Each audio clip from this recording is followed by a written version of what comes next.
We are the anchors of Queer News Tonight, and this evening we discuss the queer headlines. Governor DeSantis' veto of LGBTQ plus arts grants shocked us, but now Wilton Manors Public Safety Project funding veto sparks statewide controversy and concern. GMCSF Pride Then, Now, and Forever celebrated LGBTQ plus history with iconic anthems and new original pieces, including Don't Say Gay. A report leak feeds more speculation in favor of Buttigieg as a potential presidential candidate after Biden's debate fallout. But it is that easy to replace Biden?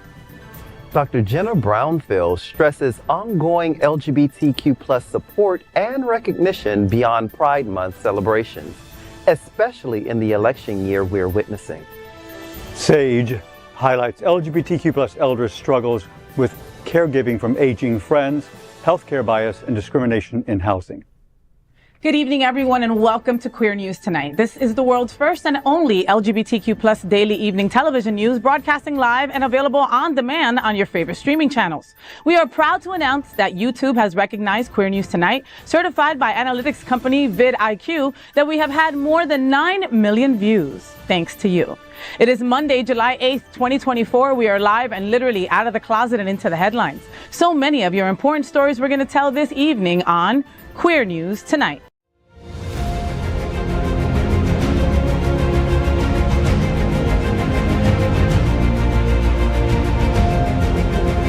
This is the world's first live daily LGBTQ evening news show, literally out of the closet and into the headlines on Queer News Tonight.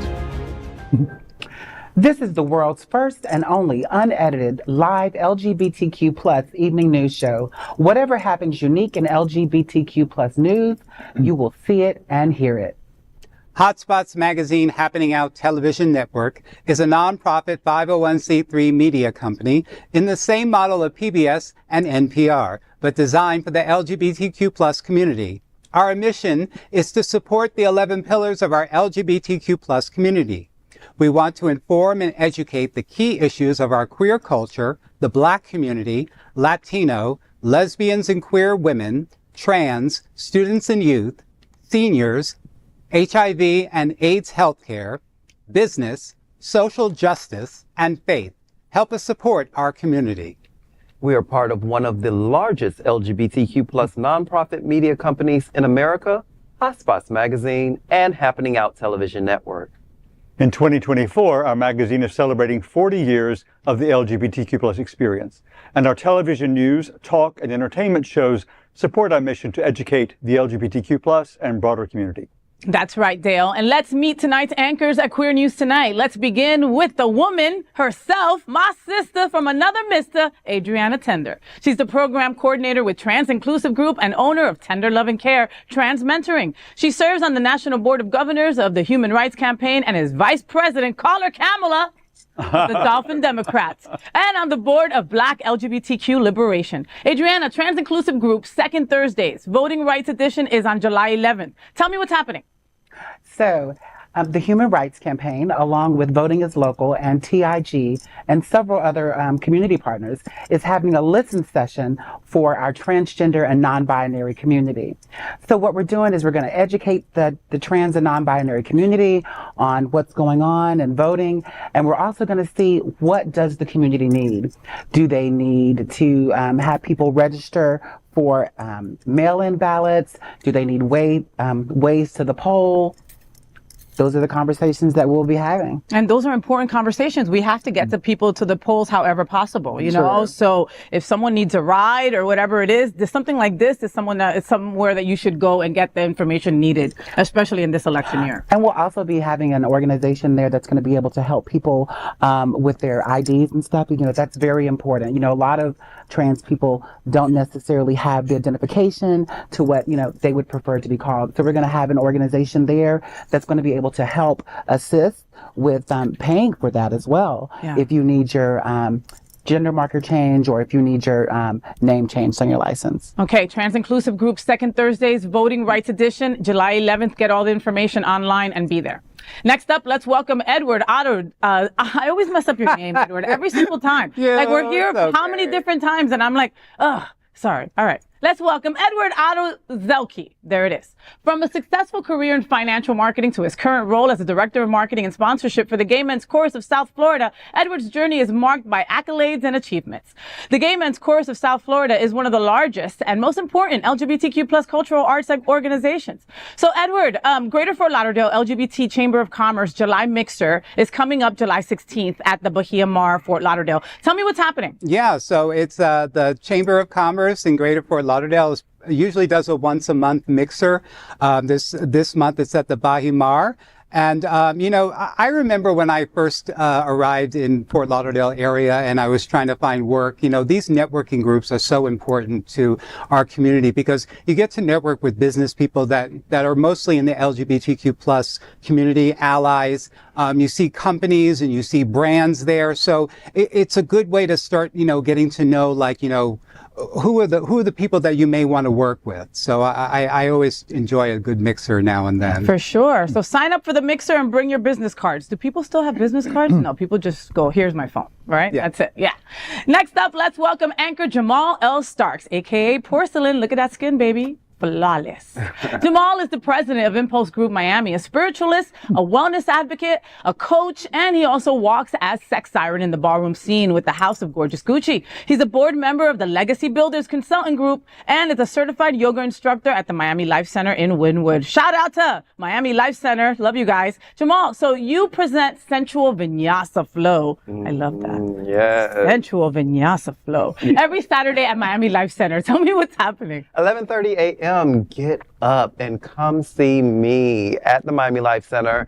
A lot of people have been asking me to when is your yoga class going to start? Well, they're here. And I will be adding more to the roster, but every Saturday right now, 11:30, it's a sensual flow, so you don't have to be advanced. This is all about getting into your body. Being fluid with your body, connecting breath to movement, and also just being at peace. I also end off with a lovely cosmic sound bowl. You can see me and my bowls right there. My rainbow collection, very gay. Your ball. Listen, but incredible. So sign up today for this yoga class at Miami Life Center because if you look at the videos on Porcelain's IG, it was wall-to-wall people. So people are going to be signing up early. So make sure that you get on out there. 11:30, that's wonderful. That's a good time. Somebody told me to go do yoga at 7:30 in the morning. You crazy. Ain't no yoga going to be had by this lesbian at 7:30 in the morning. 11:30, yes, I've already had 2 coffees. I'm ready to go. Or just think 11 a.m. That's what I've been telling everybody. Think 11 and then, you'll get there on time. I love it. It is Miami after all. It is Miami, Latin people time. Next up, let's welcome my brother. His name is Dale Stine. He's a celebrated photographer in the LGBTQ plus community. He's the director of music ministry at the famous Unity on the Bay and a moderator of Miami Gay List, one of South Florida's largest LGBTQ plus Facebook groups, which can also be found on IG as @QueerListOfficial. So Dale, Seminole Theater Players is bringing Grease the Musical, which will run from July 19th through the 28th. Your friend Daniel is playing in it, right? Tell me what's happening. Daniel Marceau is playing Danny in Grease. Oh, perfect. Oh, yeah, that's pretty perfect. Yeah, and he's, he took a little leave of absence kind of in away from performing because he's married to a man and they have 4-year-old twins. Mm-hmm. So he's been kind of preoccupied. And he's also one of our guest artists at my Unity on the Bay. And he's just a fantastic person. And he's so, he's become kind of an activist also for his grandmother because she has Alzheimer's. Mm-hmm. So he's really kind of just out there in so many different ways.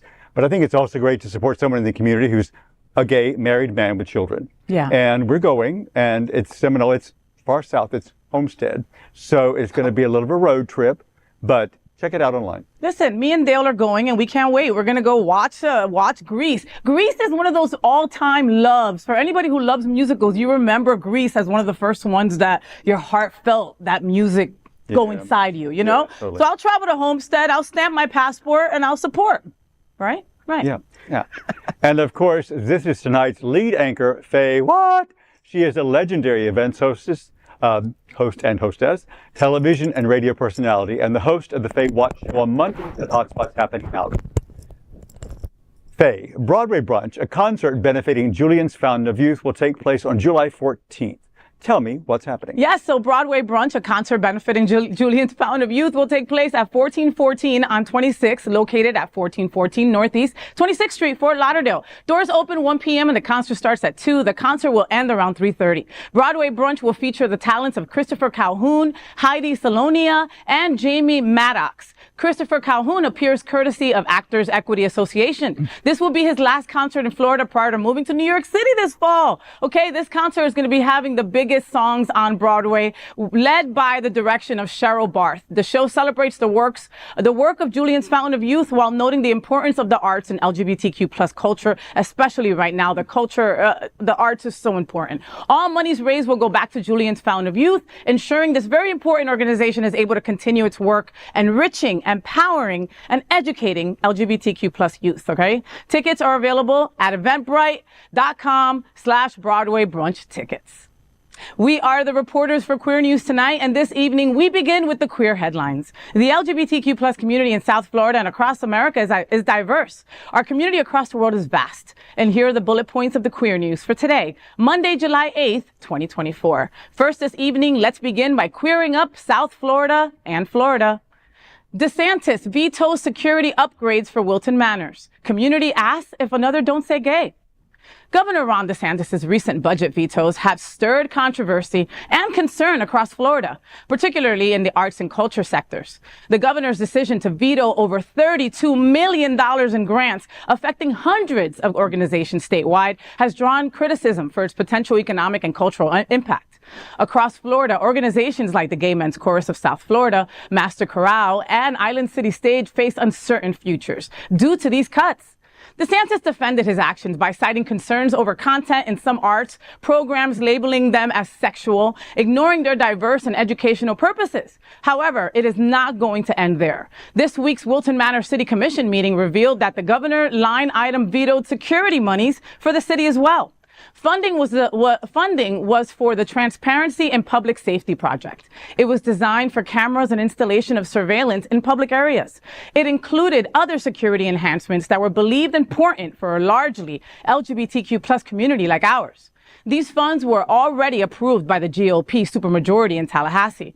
Apparently, that was not good enough for the governor. This week, Orlando Sentinel Scott Maxwell explains DeSantis' actions related to LGBTQ+ are because he sees sexual boogeymen everywhere he looks. Apparently, that includes the safety and streets in Wilton Manors as well. Where do we begin with DeSantis? DeSantis vetoed $32 million because a fraction went to fringe festivals, offbeat shows that include adult content and drag performances. That is his reasoning for taking away $32 million from all these arts and cultural organizations, nonprofit organizations, many also as well, that represent our community, that our community goes to for solace, that our community goes to for entertainment. And he says it basically because, as a big umbrella. Oh no, because some of the content is not good. I'm just going to take away all this money from all these organizations that truly need it. A lot of these organizations have lost 75 to 80% of their annual budget with just losing this money that he vetoed. Yeah. This is going to affect us greatly. I mean, greatly. And I know we've been talking about this it's been 2 weeks, right, Edward, since this happened? It's, about like 2 weeks now, for our organization. Now we're trying to scramble and figure out ways to, fill in that gap that, we lost $43,000. $43,000. Wow. What percentage of that is your budget? It's just a fraction, to be quite honest. But it's a lot of money. Because it goes to general support and operations and stuff. And, it pays my salary. It pays a lot of, our other salaries and Gabe's and stuff. So, it does put a hole in it. So, we're a very creative bunch too. We just came out of our concert and everything. And so we had this wonderful artwork that's being displayed, by Avi Ram. Yes. And, so we're going to be auctioning that off. So we just started the auction. And so we're going to see what the pieces sell, and we're just going to start from there. So we're in our 15th season now. So, we're at the beginning. So we're just going to figure out how to make that up, But that's awesome that you came up with that idea, because other other nonprofits are really effed. I mean, like to the point where some might have to close their doors, Edward. Absolutely. You know? I mean, we're fortunate that we had that idea. And that's the thing, is sometimes you have to think outside the box too. So I'm hoping that all the other LGBTQ plus nonprofits that are in the arts, that can find those type of ways. And, and we're a very creative bunch here in Wilton, Manors, Fort Lauderdale, Broward, South Florida area, so we figure out ways to get the money. And this, and then further in this story being about removing funds for security. Yes. I mean, that's like, wow, that's just mean, cruel, and evil. Yeah. And I have always thought about Miss DeSantis, Miss Rondo, that since day one, the lady doth protest too much. I really think my gaydar's off with him. So, I mean, that may be just it's just my opinion. Yeah. No, but he's coming for us and you feel it. Yeah, it's like, why so hard at this entire community, if not some underlying issue? There's an internalized issue there. Exactly. But also, this just speaks to what we went through, 3 or 4 years ago with Don't Say Gay proposition. And we're seeing Florida being the testing ground for other states to then take this and implement the same. Project 2025 is something that's very real. And Florida, I really do believe that in 2020, Florida was the testing ground for these things. Yeah. And a lot of religious or America for the American, conservative Americans, black, white, or other, are for these types of things. It's really sad to see that the needle is being pushed back so aggressively, and now we're hitting home, like the pockets, the money, the support, the resources, the things that we need. Our security, Jamaal. Like our security. If you go anywhere in Fort Lauderdale, Oakland Park, West Palm, or even down south in Miami, cameras are everywhere, right? Cameras watch everything that you do. Yeah. But in Wilton Manors, our safety is not important enough to do the same? Right. It's like he almost forgot that he's not supposed to protect the gay community. It's like, hey, you're here to protect everyone. Right. Not just the straight people. We're all constituents. And that drives me crazy. When I think about what you were saying, I attend FIU, and one of our women and gender studies classes was dropped due to that. Also, one of the grants that I work under from the health department and some other things were dropped because of DEI issues. And I just think that sometimes people don't know and don't understand how that really affects people. Sure. Yeah. It becomes very just because of personal. your biases. Because of your biases, Right. But I mean, you're not looking at the bigger picture. How many people does trans-inclusive help? Many. And you won't be able to with less funds. You just can't. It's just impossible to. And like he said, you have to get creative. You got to get creative. You have to get creative. And that's the one thing I can say about our executive director and deputy director. They have definitely gotten creative. Tatiana and Nick are some creative mother effers, okay?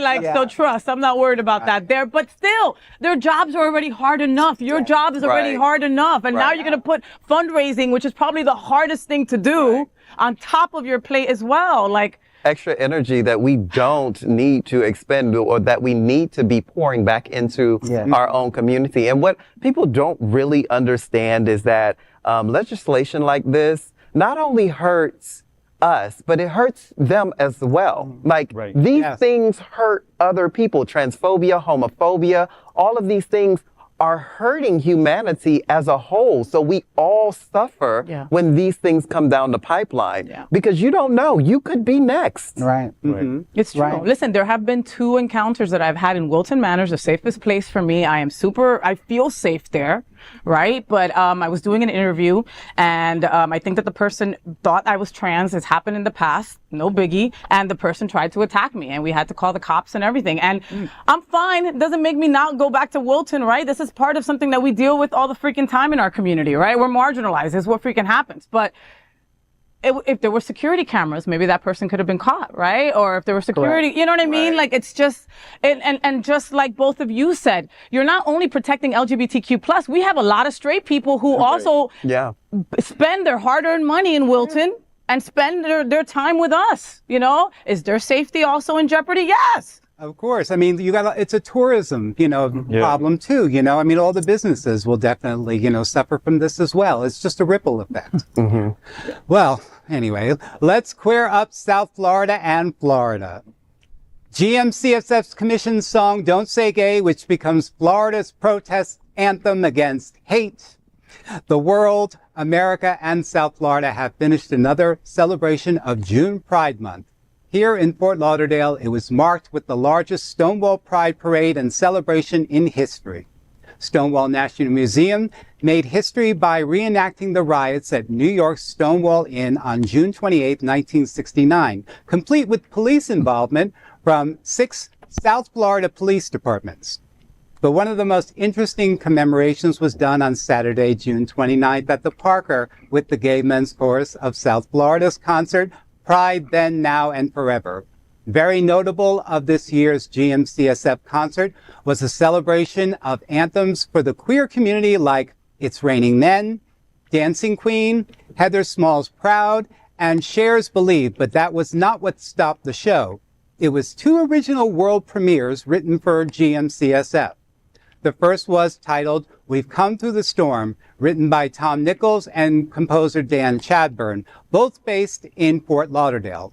The storm emotionally recalls what the LGBTQ+ community has faced, especially from Florida in recent years. And speaking of what the queer community has faced, it was also a world premiere performance where Florida and Governor Ron DeSantis literally changed the world's language. His actions created the phrase, Don't Say Gay. Los Angeles-based composer, singer, and choral arranger Dave Volpe accepted that challenge, and GMCSF premiered an energetic and fun poke at the governor's eye over Don't Say Gay. The over-the-top performance plays with the intent beyond those words, trying to push us back into the closet, to play with Don't Say Drag, to attack our queer culture, to play with Don't Say They, to raise an eyebrow on the legislative attacks on the queer community. This historic moment was funny, emotional, ironic, and a highlight of the June Pride Month 2024. Watch what happens when you don't say gay.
was so good. I'm so proud of them. That was a great bootleg version. Oh my God, no, but it made me feel like I was there. I'll tell you, it's so wonderful to see that come to life. We were talking about it last year and, really trying to figure out, how do you take the message of what's going on here in this state and, put it to music and into art. And so we reached out to that composer, Dave Volp, and, this is what he came up with. So, and it's so great that we get to, try these pieces here. And actually, we're getting on a plane tomorrow, going to Minneapolis and also performing these 2 songs out there as well. The full chorus or a part of it? About 100 of us are going to be there. So Wow. a lot of them. So it's going to be very And exciting. where are you performing in Minnesota, you said? In Minneapolis. Minneapolis, yes. yeah. So for Gala choruses, they have every 4 years their Right, festival. yes, of course, and so, right.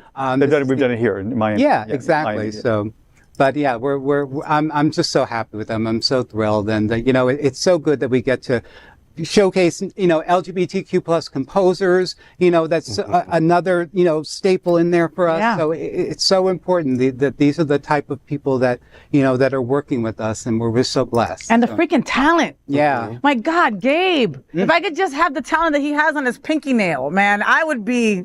He's so I would be wonderful because, messing shit up. It takes a good, strong personality to really, wrangle in 180 people on a stage. And especially and, 180 queens. Yeah. But it's 180 LGBTQ plus people. Yeah. Okay? That's a whole completely different thing, Exactly. Now, I love to watch when choruses go viral. Right? Yeah. So a chorus will always go viral because there's always one really weird woman that is just dancing, or she's got the glasses on, or she's just extra, right? Where everybody else is like standing still and she's the one, like, where all the gays are like, she could be part of my group, right? Like, Now for this group, everybody's freaking fabulous. So you really can't stop looking at one person because it's like, damn. It's so true because everybody brings their own personality and you see it right on the stage. And when you look at it, like I always say this, it looks like a mosaic. It's just like the different colors, the different expressions, the different genders, everything. And it's just so wonderful that we have this. 180 divas.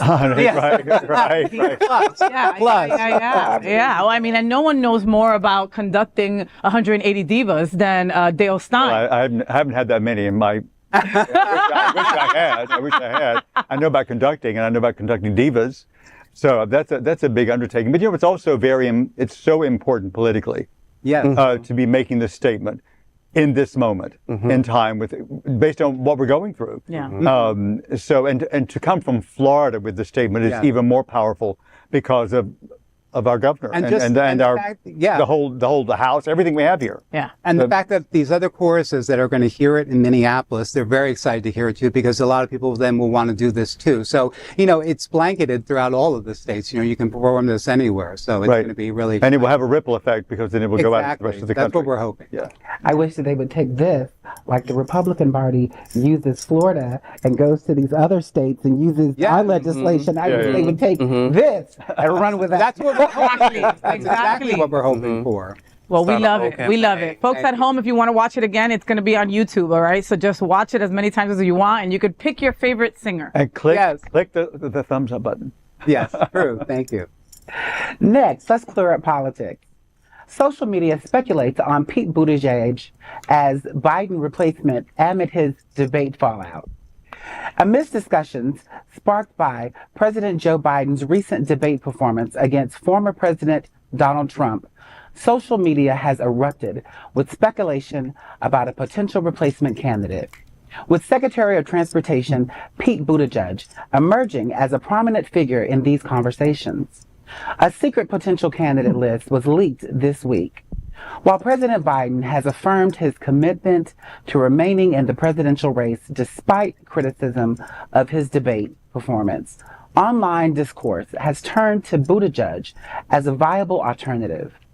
Political observer Armand Demiluski recently shared data suggesting Buttigieg's strong performance in crucial swing states, outshining other Democratic contenders like Vice President Harris, California Governor Gavin Newsom, and Michigan Governor Gretchen Whitmer.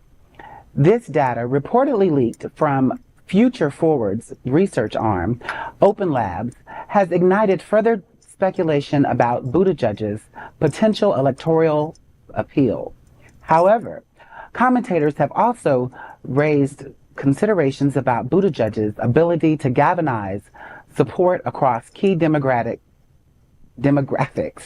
particularly Black voters who were pivotal in the 2020 primaries. Despite Buttigieg's articulate and strategic debating style, questions remain about his broad electability, the practicalities of replacing Biden, who has secured a substantial number of delegates in the 2024 Democratic primary, pose significant challenges. Moreover, the potential implications of bypassing Vice President Biden's in the line of succession could provoke a backlash from women and Black voters, who are essential constituencies for Democratic victory in the upcoming election. I don't know. I watched the debate on YouTube later on, and there were times that I was cringing. But even with me cringing, I don't think the discussion should now be like, let's replace Biden. I believe that everyone has a bad night. Yeah. And I think that's simply what he has. And then just think about it. A few months before the election, now we're talking about changing someone to someone else. Like, there's no way that we could get everyone to even support Buttigieg at this particular gesture. Yeah. That would be ridiculous. You know, talk about fair weather friends, right? We're already like, oh, how can we replace him? You know, Pete Buttigieg is amazing, right? He's a great father. He's a great representation. You know, Director of Transportation, thank you so much for everything that you're doing. Your representation matters because we're represented up there, right? I don't think he's there yet. I don't think he's there yet to run our country. Just my own personal opinion, right? As much as I would love it.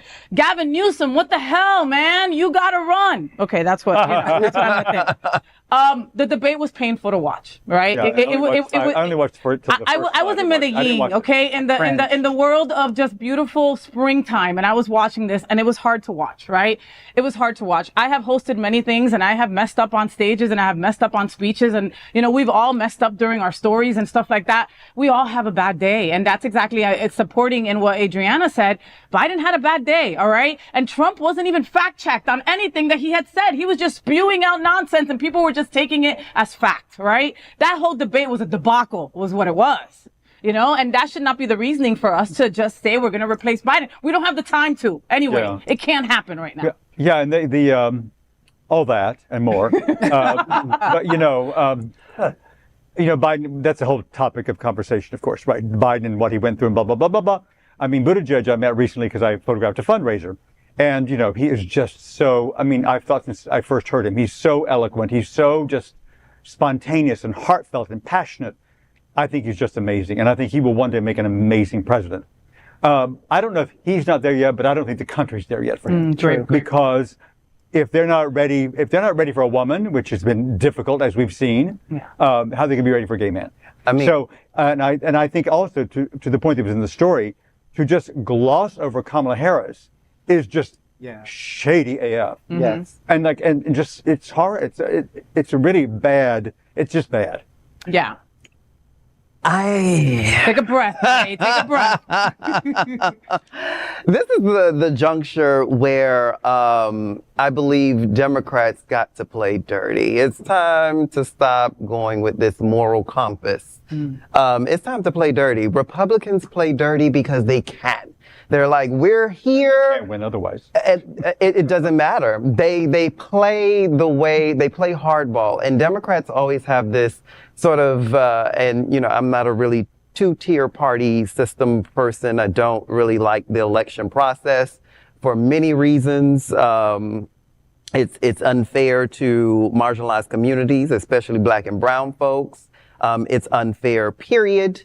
But we find ourselves at a place where we have to make smart decisions at this point because of the optics. Correct. So, I just had a conversation about this on the beach, where someone brought up the point that it is the optics right now. We have a lot of patriarchal, machismo, ego-driven men in this country who are backed by cis women who love the way Trump performed, despite the fact that CNN dropped the ball on their journalistic duties of fact checking. I was like, how do you allow, how do you moderate, how do you moderate Moderator was a mess. and allow these things to just continue and go on? But he was present enough to lie. And that's all people saw. He was in his right mind to lie.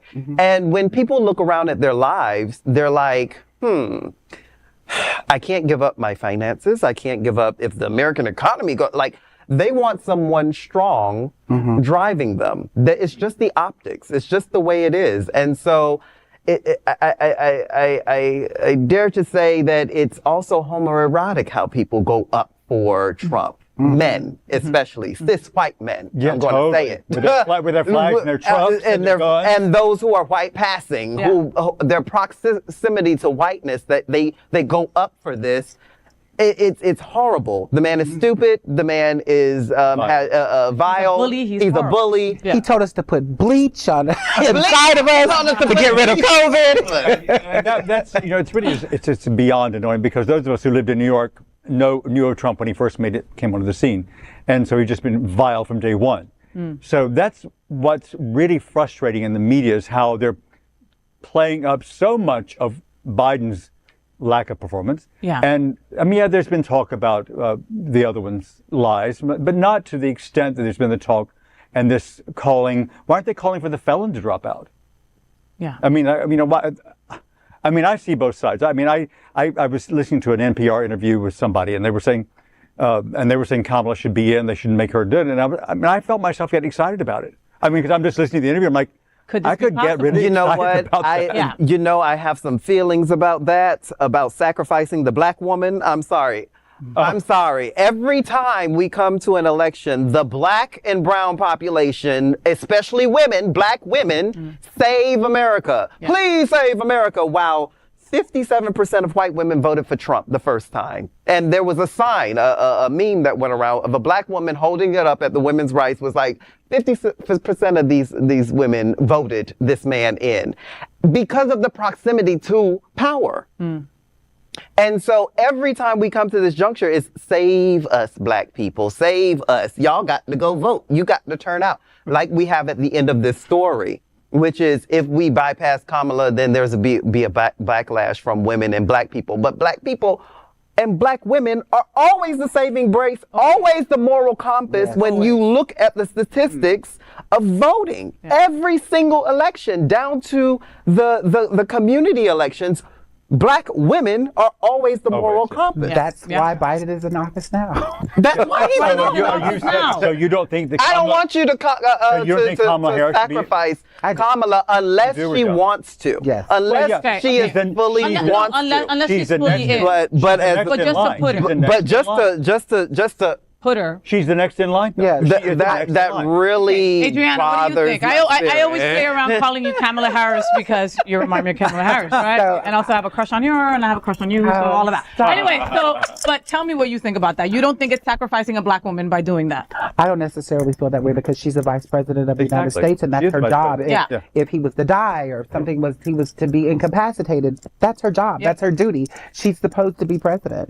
So I feel if anyone out there is going to step up and be the president or run for the president, it should be Gala. It should be her. I'm here for us going back in the playbook and playing dirty. Throw Obama on there if you want to go there. Throw Hillary on there. Go there. Like really go back. But we can't because But I wish we could. How can they? Michelle wouldn't run. Michelle Obama. No, Michelle wouldn't. Michelle wouldn't, but Obama can. Imagine Kamala Harris and then VP Michelle Obama. Oh my God! I thought after 2 terms you were ineligible. No, you can do another term.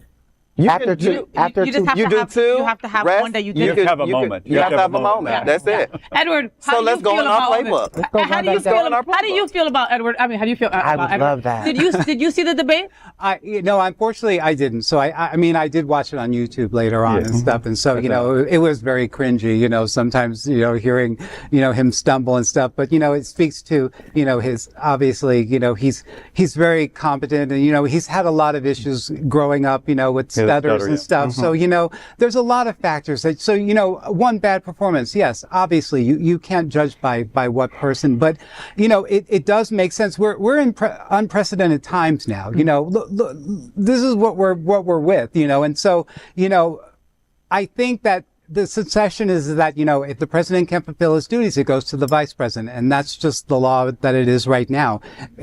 I think we're very fortunate to have Kamala Harris behind him. And I think that she's been working extremely hard behind the scenes. I don't think we see her as visible as we've normally have, but I think she's a worker. And so I think that, she would definitely, bring Trump to his knees. I really think she would definitely be, hold her own in a debate. I think she's very well educated. She has. Yeah. And I think that, I would love to see it, to be quite honest. Yeah. Yeah. Yeah, it's a very passionate topic. Yes. Yes. Gavin Newsom, I'm looking for you. All right, Jamaal, what's next? Hakeem Jeffries. Next, let's clear up health. Therapist advocates year-round pride recognition amid this year's election. Dr. Jenna Brownfield, a Minneapolis therapist and member of the LGBTQ+ community, emphasizes the importance of recognizing pride long after June ends. She knows firsthand that the journey to acceptance can be tough, but ultimately rewarding. She suggests, open quote, have realistic optimism and hope for your LGBTQ loved ones instead of just veering into maybe some toxic positivity, end quote. She highlighted the importance of acknowledging the challenges LGBTQ+ individuals face, especially in 2024. She observes that during every 4-year election cycle or when LGBTQ+ identities are politicized, the volume of anti-LGBTQ+ signs and rhetoric increases. Hence, she believes that increasing the support and affirmation for the community through signs and words can make a significant impact. For those who came out during Pride Month, Brownfield advises ongoing support and says, open quote, let them call the shots on what makes sense for them, end quote. Brownfield encourages everyone to celebrate their true selves year-round. She encourages community members to celebrate their true selves anytime and every time they want to. She adds, open quote, that doesn't have to only be during Pride Month. End quote.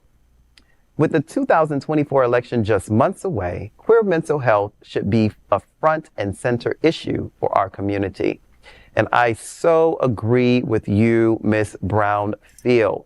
The same way that I say I'm 365 days Black is the same way I say I'm 365 days gay. Yeah. Because I wake up this way in full authenticity.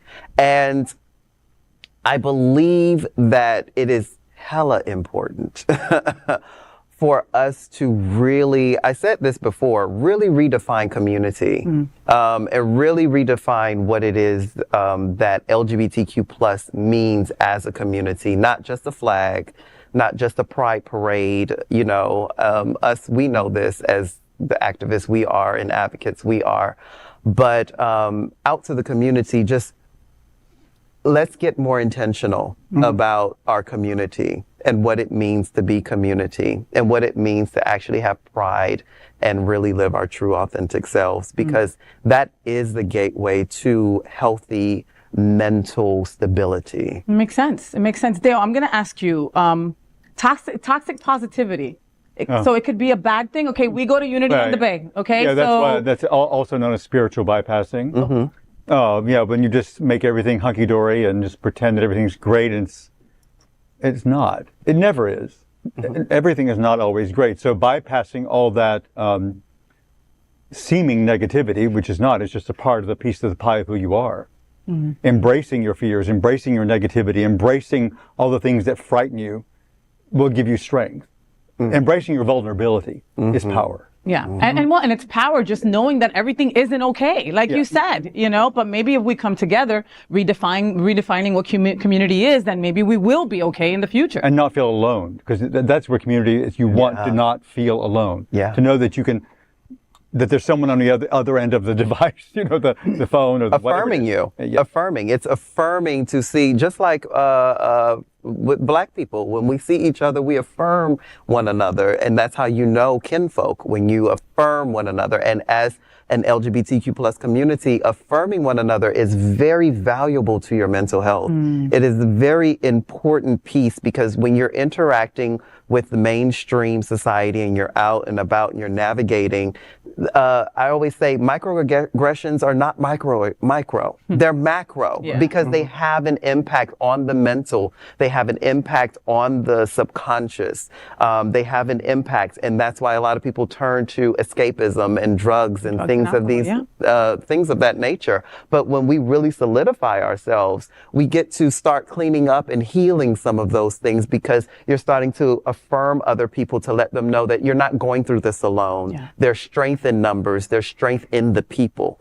And that's why it's also important for us to remember, for all community members to remember, that we need to build each other up. And stand, and stand up for each other, because there is so much we know in all the communities all across the LGBTQ plus spectrum of tearing people down within the community, and that is doubly destructive, because it's breaking down a person, it's tearing down a person, and then it's tearing down the community. So you're not building brick by brick, you're tearing down. So there's a lot of give and take, but we're aspirational in our current positivity. And accepting the toxicity. And when you think about it, I think about the children and how representation is important, and how the only time a lot of them get to see us being proud of who we are and the companies recognizing us as gay people is during June, you know? And can you imagine if they were able to look out all the time and see people being proud of who they were in the LGBTQ community? It would be okay to be who they are, and let them know that it's okay to be who they are. Representation matters. It really does. Definitely. Edward, how does this wash over you? It's, it resonates because, I think about my own life journey, and, it was based around a lot of fear, and my life experiences, in my early years dictated that. So my thinking and the way I was presenting myself when I was younger, led to a very destructive behaviors that I had to correct. So within the last decade, I would say, for me, it's been a life transformation. And so it's rethinking and realizing that the way I react and the way I converse with people, sometimes it isn't the way I'm always perceiving it, because it's those things that I have to, stifle in the back of my brain and say, you know what, that's not real. That's an experience you had in the past. So, we're a resilient community, but we're a broken community, and so sometimes you just have to have a little patience with us broken people. Right, and that patience is key, and that patience can be key. Because there is some kind of resentment that we have. At least I do to some people. Where June, I work all June, the first day to the last day. I'm doing pride events everywhere. Right, anybody, some little mom and pop cupcake place wants a pride event, get the lesbian, right? And I love that, because that gets to, buy me shoes and stuff, right? But it would be great if it was all year round. You know what I mean? Like, we're queer all year. So it would be great to have that acknowledgement from our allies and our supporters all year, not just on June. True. Right. Dale, what's next, baby? Well, next, let's queer up social justice. Study reveals being an LGBTQ plus senior is even harder than we thought. According to SAGE, a national advocacy group, LGBTQ plus elder adults face unique challenges, particularly around caregiving, healthcare, and housing. Unlike their heterosexual peers, LGBTQ plus elders are 4 times less likely to have children and twice as likely to age alone. Mitchell Zahn, a coordinator for SAGE in South Florida, highlighted the different caregiving models between LGBTQ plus and heterosexual communities.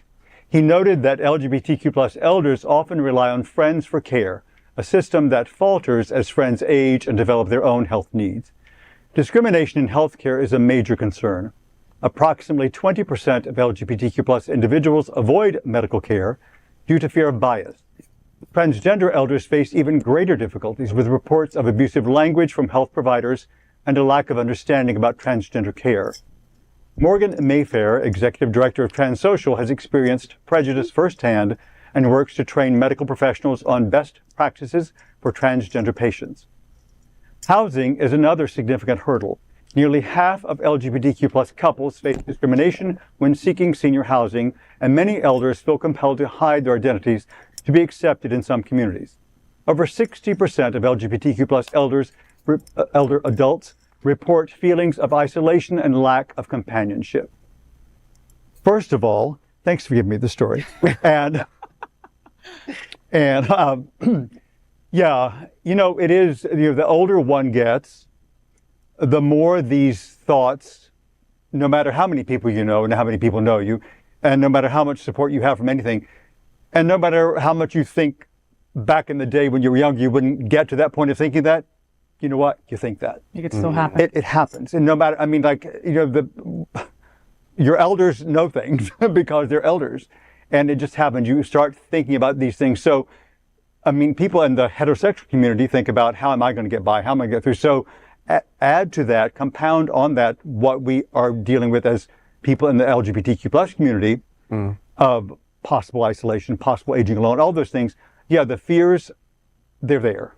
Yeah. They creep in, and I think it's foolish, and it's using what's the word we just used? Toxic positivity. Toxic positivity. It's spiritual bypassing, toxic positivity, to think that it's not. Yeah. So then what does one do then to take action and feel supported and make sure that you are going to be okay? Yeah. Because and think about communities like that are not Miami or that not Wilton Manors, where there are like no gay people.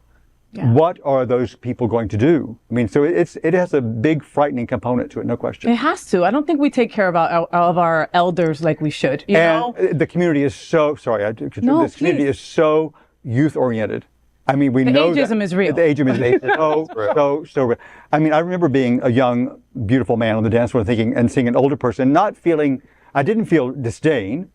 I just remember looking and thinking, I don't want to be that person doing that to younger people, what that person just did to me. I know, because it's just not a good look. Yeah. And so I remember that all the time. They're trying to erase our history everywhere we go, right? But our history lies with our elders, with our senior LGBTQ plus elders, and I don't think we take care of them like we should. SunServe has a seniors group that they meet here all the time, and I love that. Fellowship is so important, right? I asked Cindy Brown, right? I was like, damn it, Cindy's not here because this is like her specialty, right? Totally. So Cindy Brown, anchor here at Queer News Tonight, I love that woman. She is JCS Lambda Living Program Manager, right? And what she said about the story was, I quote, "In general, LGBTQIA older adults don't seek support for physical or mental health as they are concerned about discrimination. They also may not be receiving the benefits for which they're eligible for because of the same reason. Participating in activities with other seniors helps mitigate some of the issues resulting from social isolation," and just helping them. Fellowship is where it's at, I think. Edward, what do you think about this? Yeah, absolutely. The Pride Center itself has its own coffee and conversation every Tuesday too for elders and stuff. And it's so important to remain vital and to reach out. Sometimes as I noticed this in myself, I'm in my mid 50s, so I tend to start to isolate a little bit. And so it's important for me to reach out and find and connect with people even now as we're getting older too, because, my family is, the people that I call family in my life is changing. And that's because I'm embracing more people. So, but I need all walks of life. I need people that are older than me. I need people that are younger than me, because the young people teach me things, I bet they do. But the older too, they have the wisdom to know what we've gone through. And so, that's, it's so important to acknowledge. Yeah, I had heard, there was I can't remember who it was. It might have been SunServe, where they were putting together people, a senior and a younger person together. What a beautiful element, right. What they could teach each other, right? And it was like the younger person was teaching the older person how to deal with their phone. Something so simple to the younger person, right? But so important for the older person to be able to communicate with people, In fact, our concert was just based on all of that. It was a celebration of multi-generations. And, in part of our concert, we had different people from all of the different groups, from Gen Z, Millennial, Gen X, and just getting people just to talk about what Pride means to them and what what their concerns are. And it was a good message to put out there. To getting people to talk about that. And that's what it's about, is this conversation that we're having. It's really fascinating for me because I've always say that I'm really just a teenage girl in an old man's body. So it's just such a mind twist, to know that I've been out of the closet for so many decades. Adrianna, are you afraid of getting old? I live. Of course not. Well, I think about it like this: as a Black trans woman, the life expectancy of a Black trans woman is 35 years old. Wow. 35 years old. So I'm 49. And I work for an organization called Trans Inclusive Group, and I'm the program coordinator there. And I get calls consistently about housing for everyone. But there are so many calls that I get that are specific to trans people that are older. And it's like, I don't know what that answer is and what needs to happen and what needs to occur to fix that problem. But when you are a Black trans woman and you're triple marginalized, you think about your situation, or your situation whenever it is that you get old. But think about someone like me that's triple marginalized and has to go through these problems and issues. And do you think the life expectancy is changing? It must be getting, because 35 is so young. It is. Listen, women are dying daily. I mean, weekly. We're constantly, because of the violence and. I haven't. Everything that I've read on it, the life expectancy has still stayed at 35. Still been 35 years old. Yeah. That's so important to talk about, because that's something I would never know. These are the conversations you need to hear. Because that is the group that desperately we need to be focusing on. Right. But for the most part, it hasn't affected you, right? Yeah. And that's why it's coming across your table. You need to acknowledge it, right? And most white cisgendered men of your age won't. Out of sight, out of mind. Okay, so that right there is huge, to just say what you just said, Edward, because most is like, doesn't affect me, out of sight, out of mind. I'm never going to be a Black trans woman, so I don't care. I never understood that, because, I'm part of the LGBTQIAS2 plus spectrum, that we call ourselves, and it's like, if I don't embrace the transgender community or the bisexual community, it's like, well, who am I in this, that's what it's all about. Yeah. And that is the idea that I was proposing in the last segment, where I was talking about redefining what it is to be community. Not just the Pride Parade, not just because I saw you at the bar and I gave you a kiss, but also access and actually understanding others' experiences. Each one of us has unique experiences sitting here at this table. This is community. The conversation we're having is community. And it's grounding when it comes back to housing. Like, how are we going to really house and hold space for one another in this community? For a basic human right, okay? You just want to have somewhere to lay your head. And eat and wash your ass. And that's everywhere. And that's a huge pillar of mental health as well. Yeah. That's a huge pillar of our community, getting healthy, getting How do you get the job? How do you go to school if you don't have a place to live? How do you even worry about your health? How do you worry about your health? Thank you. If you have nowhere to live. And also, you have bigger fish to fry. You got to eat that day. And also the point about the story about being discriminated in the medical in medical care. I have been discriminated against in medical care, and being who I am. And so just knowing that and the things that I have gone through, I've always thought myself to be very fortunate and very blessed to be able to advocate for myself, to have positions and access to certain privileges and resources. But I always go back to, if I was treated that way, then how do you treat everyone else.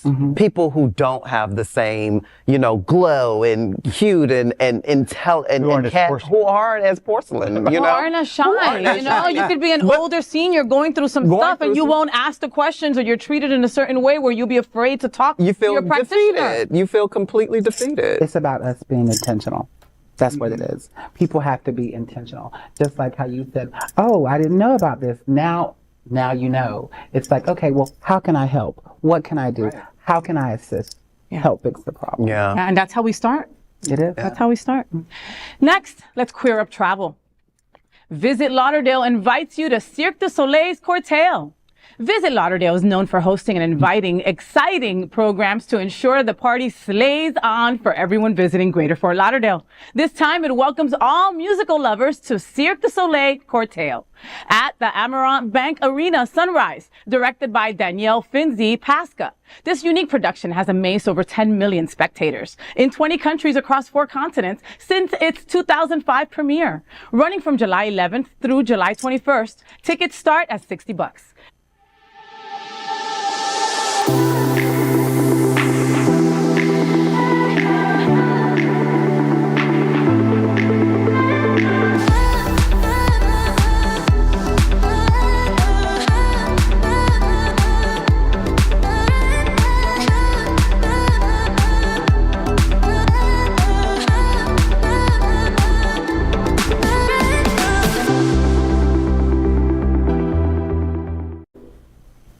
Next, we are proud of our special partnership with Sunshine Cathedral, the world's largest queer church here in Fort Lauderdale. Supporting that partnership, we are broadcasting from our permanent set here at Sunshine Cathedral at the Happening Out television studios. We broadcast Sunshine Cathedral's Sunday International Service at 10:30 a.m.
We finish tonight's Queer News headlines with a segment we call LGBTQ plus 1 Minute News.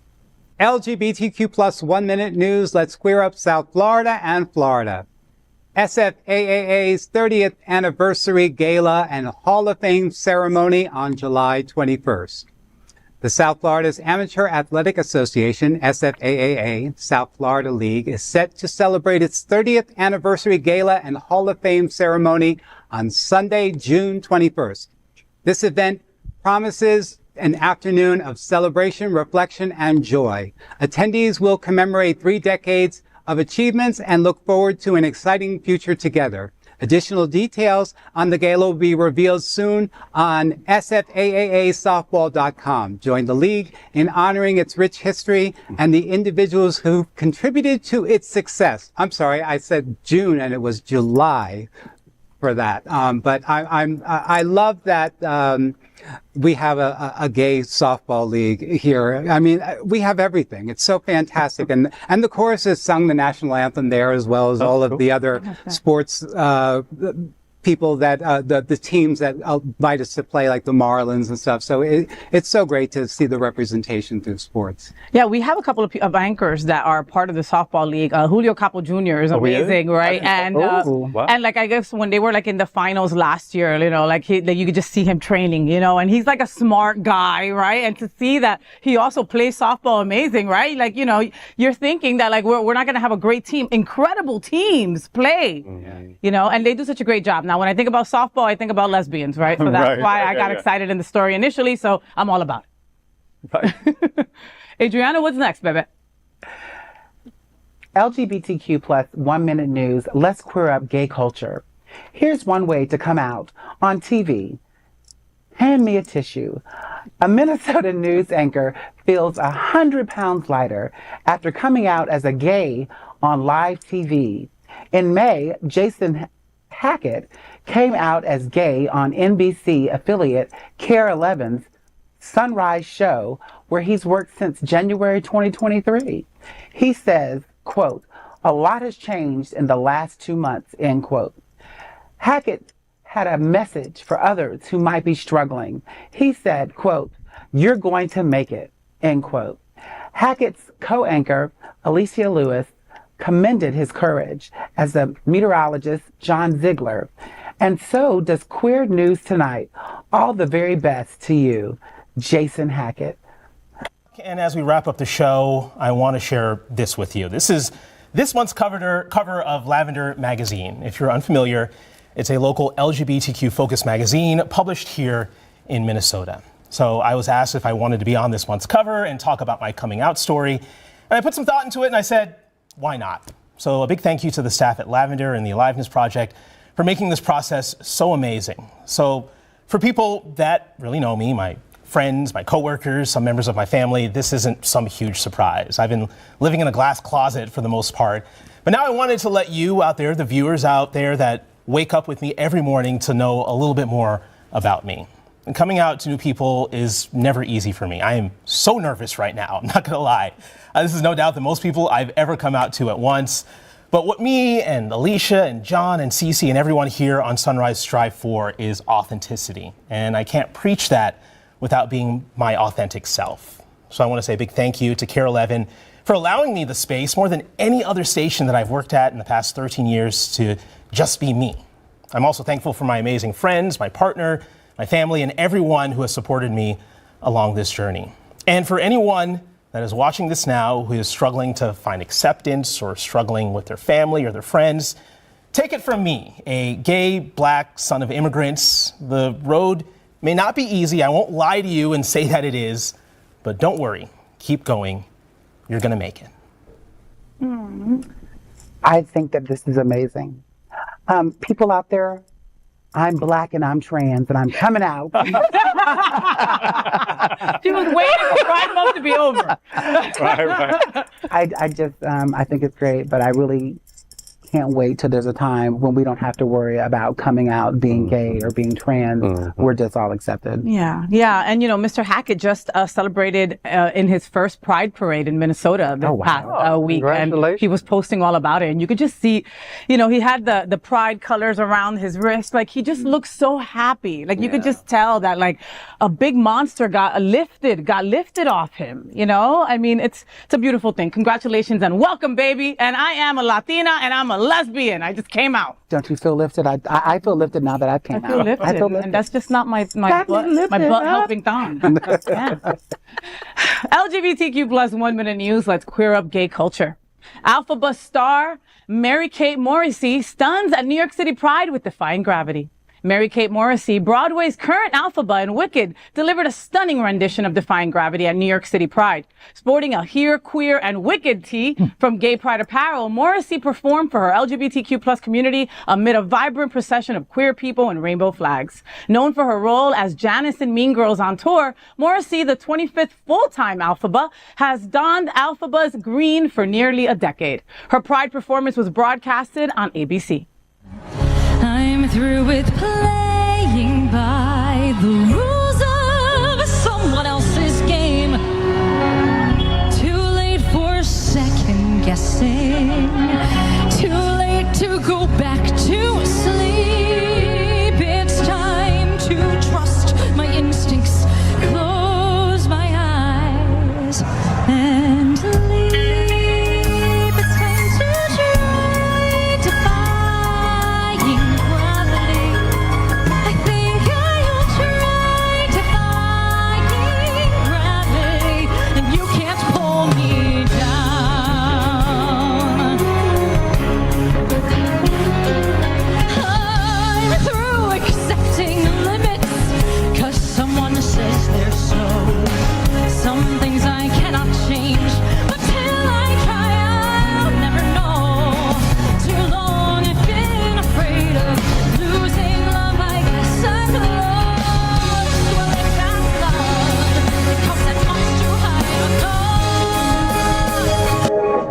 All right, so this song is not easy. Let me start off by saying this song is very hard. So stop trying to sing it in karaoke. You can't sing it. It's not for you.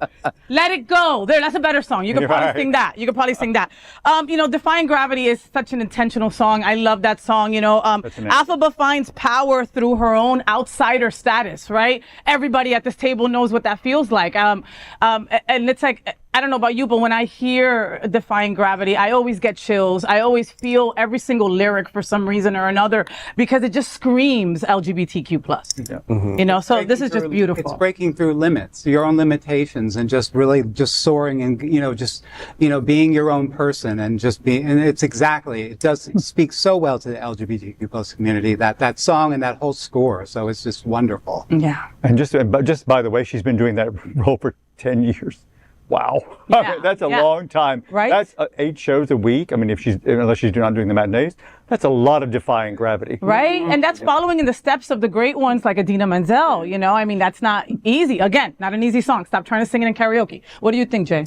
I shout out to her out there belting in those sneakers in a slip, okay? That's what I was looking at, okay? Mama was she was letting, the mic was hot, baby. Yeah. She was like, I am in a sneakers and I'm going to be comfortable. I am here. Feel it, okay? I noticed that too. I was like, oh, okay. I just want to dress up, I guess. I love it. Jay, what's next, baby? LGBTQ plus 1 minute news. Let's queer up entertainment. Queer Alex Newell slays at NBC Macy's 4th with America and Brave. And it was brave. Glee star Alex Newell, who identifies as genderqueer and uses all pronouns, received widespread acclaim on social media for their stellar performance at Macy's 4th of July fireworks show. Newell, also a Tony Award winner, sang Ray Charles' America the Beautiful and Sarah Bareilles' Brave by the Hudson River as 60,000 fireworks illuminated the night sky.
She also won a Tony for Show. That was mesmerizing. That was amazing to have someone who is genderqueer on the main stage in New York City, 4th of July with all the firework display. I think we're all familiar with the firework display in New York, whether it's New Year's Eve or 4th of July. But to have a genderqueer person like Alex Newell, who Faye has met. I have, and I got to introduce her for a community pride event at the Arts Center. She was amazing. She is amazing. She's just wonderful. And, again, there's certain moments in straight world that make me happy, right? When a trans woman lit the fire for the Olympic Games, I was like, hell yeah, this is another moment. It's the Macy's freaking fireworks display. It's the biggest fireworks display all in the tri-state area, probably on the East Coast. And it's led by a Black, gender non-conforming woman that is killing it. That is how you do things. That is how you do things. Word. LGBTQ plus 1 minute news. Let's queer up business. Wilton Wings ordered shut over health violations. Everything you need to know. Florida Department of Business and Professional Regulation inspectors shut down several eateries last week due to severe sanitation issues, including rodent activity and unclean conditions. Wilton Wings was closed for rodent droppings found in the dry storage areas and on the dish machine, as well as gnaw marks on pasta bags. Live insects were also found in various kitchen areas. After a thorough cleanup and reinspection, Wilton Wings was allowed to reopen. Well, that story, let me just say, first of all, I'm the vegan and I was given that story. That's production shade down. Period. That's true. Next. That's true. You know, it's one of those things that if you put Wilton before it, or if you put LGBTQ plus before it, I feel that we've got to be our best that we can, right? Because everybody's trying to always point out the negative things about our community, right? So that's why this alarms me. That's why this makes me sad instead of angry that they've been doing this. They're right there on the drive. You pass it all the time. You see it when you leave Ramrod, you know, and yes, I leave a ramrod sometimes. You know, and it's just like, come on, there's better ways to do it. You know, if you're not going to be sanitary, don't have a restaurant. Just don't have it. You're putting other people's lives in jeopardy as well, and having people get sick over, man, you know, clean up. Right. Jay's like, I'm never going to eat there. I just don't want to talk about it. I might never have a wing again after this story, so I'm just going to stay quiet. I've got wings to fly and wings. Well, that is today's news for the LGBTQ plus community on the world's first and only daily LGBTQ plus evening news show. If our community is important to you, share this news with your family and friends. Join the conversation on your favorite streaming platform. Queer News Tonight is the only live LGBTQ plus digital television show in the world that is out of the closet and into the headlines. We need your support. If our community is to grow, we must tell our stories and bring them to the attention of the broader world. This is the only place in the world that tells these types of LGBTQ plus stories in motion and sound. That is the passion of Hotspots Magazine, Happening Out Television Network, and Queer News Tonight. Yes, and on behalf of these incredible anchors, which, by the way, I just told Adrianna I'm going to take her to Wilton Wings for dinner tonight. I sent her a paper saying that. She's not happy about that. On behalf of the beautiful Adrianna Tender, Edward Otto Zielke, Jamaal Starks, and Dale Stine, we will see you daily at 8 p.m. And to our LGBTQ plus world, we wish you good night. Buenas noches.